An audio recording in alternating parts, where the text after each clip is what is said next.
Boa tarde a todos. Então, continuando já para finalizar o quarto simpósio nacional do Grupo EVA, nós vamos fazer então esse simpósio satélite para a gente poder discutir a aplicação prática da medicina de precisão no tratamento das nossas pacientes com câncer de ovário.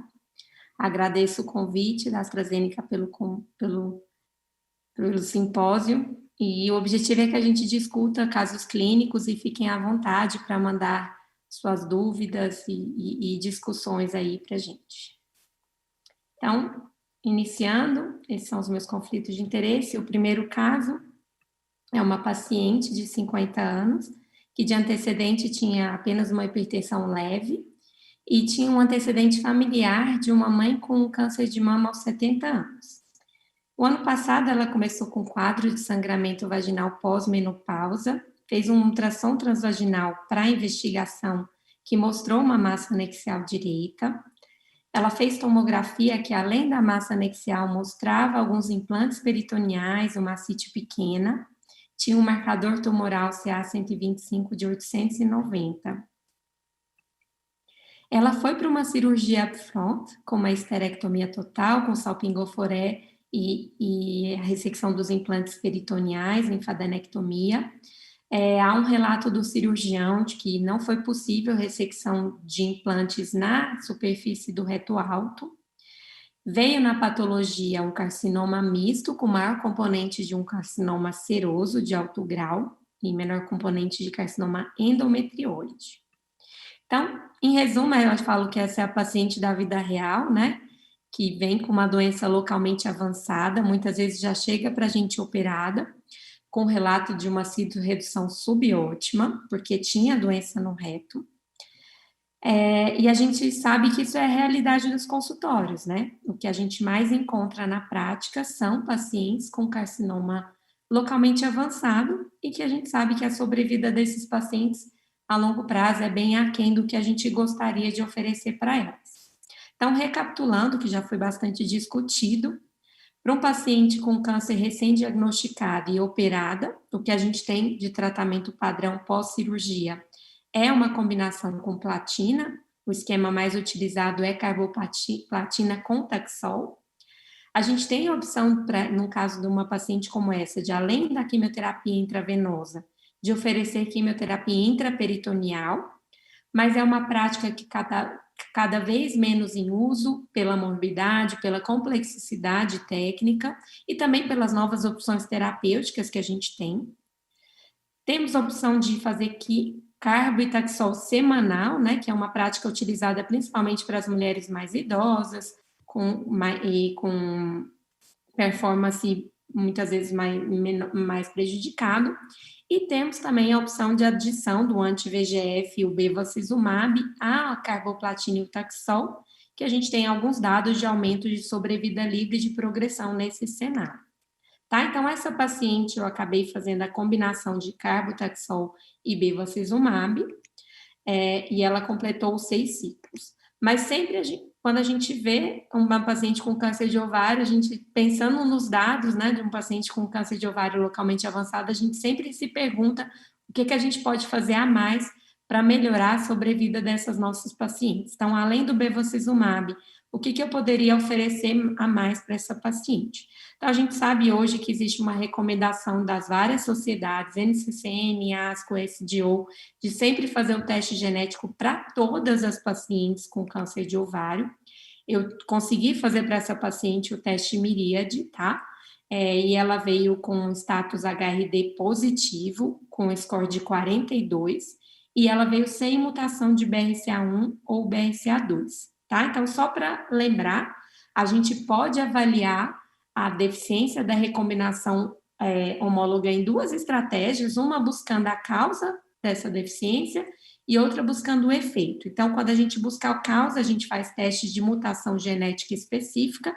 Quando a gente busca o efeito, a gente faz os testes de instabilidade genômica, em que a gente busca padrões de alterações cromossômicas e genéticas que são consistentes com essa perda da recombinação homóloga. Então, esses testes de painel genético, então, a gente busca alterações nos genes da via de reparo da recombinação homóloga, ou faz o teste da instabilidade. O teste miríade, ele une as duas coisas, porque ele faz o teste genético dos genes BRCA1 e BRCA2 e faz o teste da instabilidade genômica, pesquisando perdas de heterozigosidade, desequilíbrio telomérico e as transições de estado de grande escala. E a paciente vem, então, com um teste genético negativo, BRCA1 e BRCA2, mas com score positivo. Então, por que é importante a gente fazer esse teste, né? Quando a gente olha aqui essa escala, quando a gente faz apenas um teste de amostra sanguínea de genes BRCA1 e BRCA2, a gente identifica em torno de 15% de pacientes que vão se beneficiar de uma terapia alvo, né, com inibidor de PARP. Quando a gente amplia essas nossas pesquisas, então, fazendo um teste numa amostra tumoral do gene BRCA1 e BRCA2, a gente consegue ampliar e identificar em torno de 20% de pacientes que vão se beneficiar dessa terapia com inibidor de PARP. Quando, além do BRCA1 e 2, a gente amplia o nosso painel para outros genes da via, a gente consegue alcançar quase em torno de 30% das pacientes. E quando a gente consegue fazer o teste de HRD da estabilidade genômica, em torno de 50% de pacientes são identificadas e são pacientes que se beneficiariam da estratégia do inibidor de PARP. A gente tem dado num câncer de ovário recém-diagnosticado de inibidor de PARP, tanto monodroga, como no estudo solo, quanto em combinação com bevacizumab no estudo Paola. Então, no estudo Paola, pacientes foram incluídas, como a minha paciente, né? E elas, depois da quimioterapia com platina e taxano e bevacizumab, elas eram randomizadas para a combinação de olaparib e bevacizumab ou placebo e bevacizumab. Então, nesse estudo, houve um ganho significativo em sobrevida livre de progressão, que era o endpoint do estudo, para a população geral, mas um ganho ainda mais consistente para a população com o HRD. No estudo, o teste era o Myriad My Choice, né, e usava o score maior ou igual a 42 para considerar HRD positivo. Eles encontraram em torno de 50% das pacientes da população do estudo com HRD positivo, e essa população se beneficiou ainda mais da combinação de olaparib com bevacizumab. Então, na população HRD positivo, que era mutada em BRCA, uma sobrevida livre de progressão mediana em torno de 37 meses, e mesmo nas não mutadas, um ganho também de 16 para 28 meses.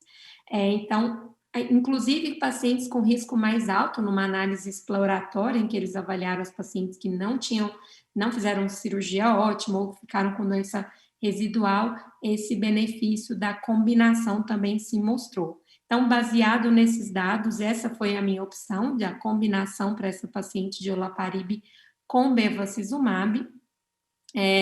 A gente já tinha uma vasta experiência com bevacizumab, alguma experiência com olaparib, mas agora nós começamos a ter uma experiência com a combinação. Na minha prática, nada muito desafiador, nada do que a gente já estava acostumado a fazer e a ver de efeito, e é o que a gente vê também na literatura, que os efeitos são leves a moderados e totalmente ajustáveis.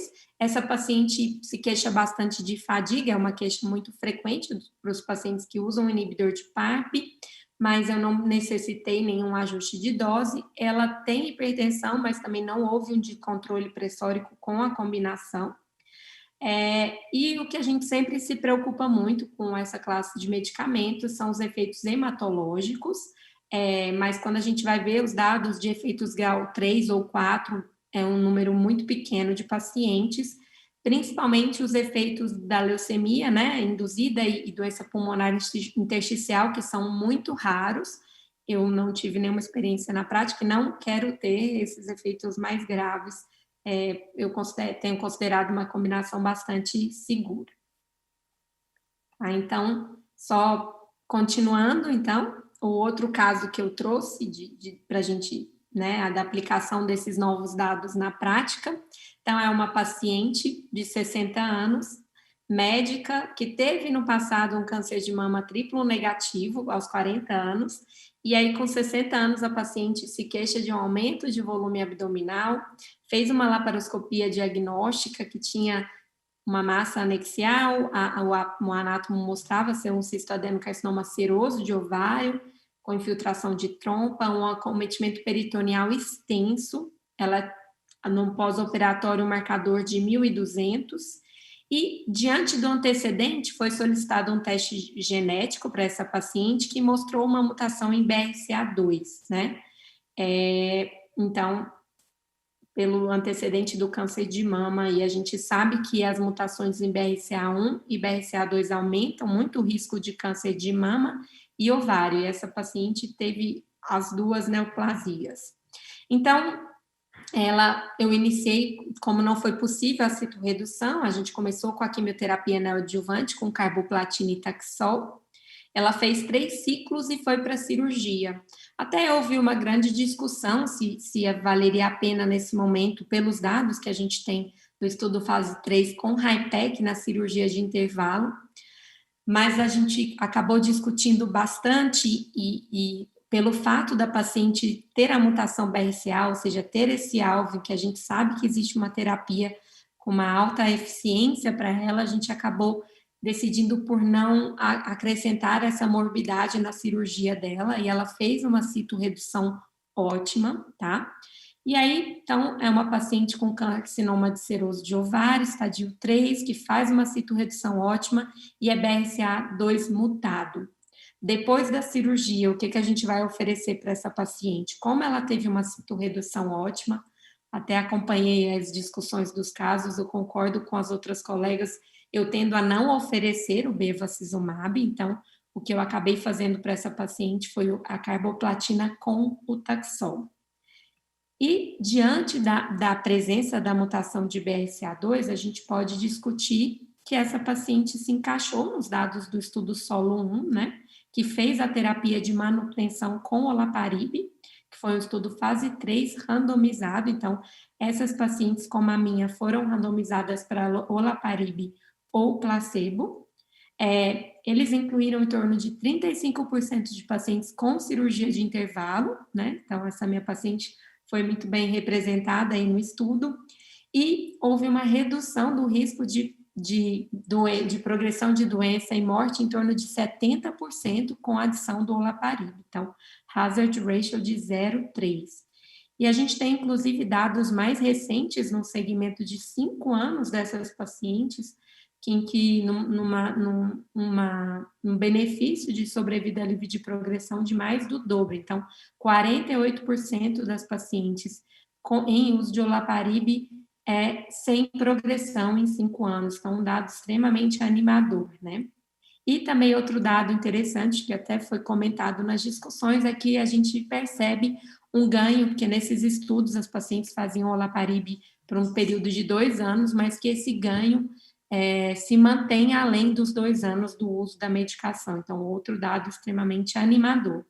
Então, baseado nesses dados, eu optei por iniciar uma manutenção com olaparib na dose de 300 miligramas 2 vezes ao dia para essa paciente, sem o bevacizumab. E essa paciente até trouxe, porque é uma paciente que teve uma boa tolerância, mas sempre se queixando muito de náuseas, tá? Ela teve uma náusea persistente, se a gente for olhar aqui os critérios de classificação, né, dos eventos adversos, essa paciente tinha uma náusea grau 2. Ela começou a ter que reduzir a ingesta oral, apesar de não ter perda de peso, mas isso acabou impactando um pouco na qualidade de vida dela. Eu cheguei a associar a medicação para o tratamento dessa náusea, mas persistia com uma náusea, apesar dos ajustes medicamentosos, eu acabei fazendo uma pequena redução de dose, passei para uma dose de 250 miligramas 2 vezes ao dia, que ela tolerou muito bem, a náusea ficou super controlada com essa dose e ela segue muito bem. Apesar desse ajuste, o que a gente vê dos dados da literatura é que a maioria das pacientes permanecem com a dose inicial sem necessitarem de grandes ajustes aí da dose da medicação a longo prazo. Então, é isso. Compartilhando com vocês 2 experiências recentes aí, uma com uma terapia monodroga, olaparib, e outra com uma combinação aí, só para tentar colocar um pouquinho na vida real como é que a gente incorpora agora esses novos tratamentos para a nossa prática clínica, tá? Muito obrigado a todos pela participação.